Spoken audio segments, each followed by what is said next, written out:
Hello, everyone. Good day to you. This is day 5 of our 21-day fast for the Juniper Avenue Church. Now, you are all welcome, or anyone is welcome, to join us during this fasting time, and it's very simple. You choose what you want to fast from. There are some who are go-harders, and they're going no food and just drink and maybe a salad in the evening. That's where I am about right now. We're trying to just do smoothies, and we'll have one meal in the evening during this 21-day fast. There's some who are just like no meat. Others are gonna go raw. Whatever, or even if you're a young person, you could be like, I know social media, or maybe no video games. But during this time, we are spending concerted time in prayer. And we've talked every day about something else, another aspect to the Christian journey in getting ready for whatever is next. And today I want to talk a little bit about the idea of being prepared for next again. There is a text in Habakkuk 3, verses 17 through 19, where it's a prayer of Habakkuk. And Habakkuk, the prophet, is speaking about hard times.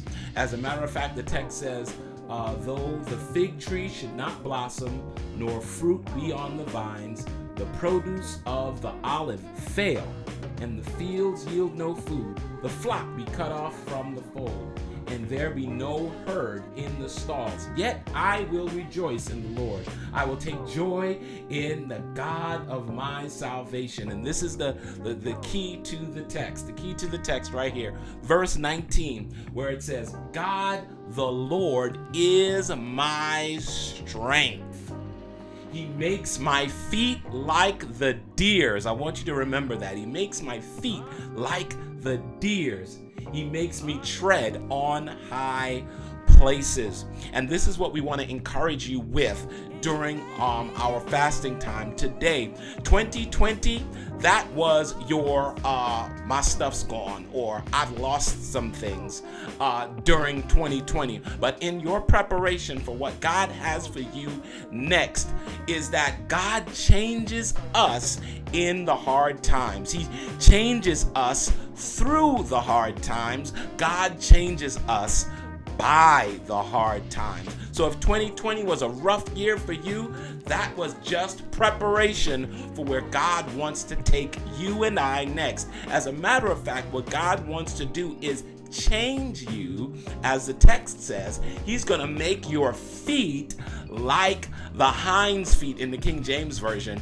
In the ESV that I was just reading, it says, I like the deer's feet. He will physically transform you so that you are able. He doesn't change anything around you. He changes you so that you can be agile in these spaces. He changes you so you can cling and hold on and walk in spaces that were not actually made for you, but because you've gone to God and you've rejoiced in God, he makes us different so that we are able to take advantage of those seemingly negative situations. I heard one preacher talk about the fact that your fig tree didn't blossom, but you got a fig tree.